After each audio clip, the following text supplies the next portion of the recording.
So since we talked a bit about the SecOC, there are positive points to it, but there would be some limitations. So what would be the limitations of SecOC?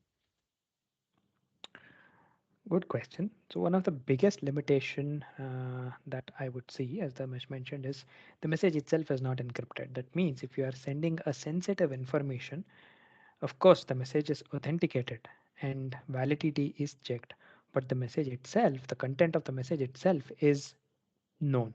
So if you are broadcasting this message, then this message is available for the attacker to look into. So this is point number one.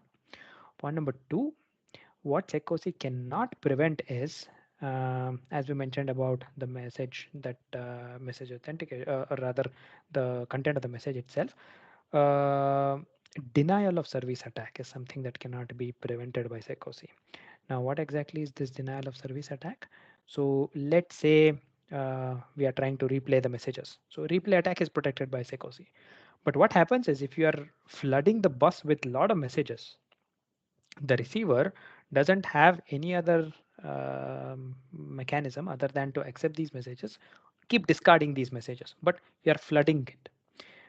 By doing so, what the receiver understands is that the transmitter itself is hacked. That means it is compromised. So any message coming from the transmitter will not be, let's say, validated, will not be accepted by the receiver, thereby denying the complete service of the transmitter. So this is something that the SecOC does not actually authenticate or rather protect. So the third one is RCE. What does RCE stands for? RCE stands for remote code execution.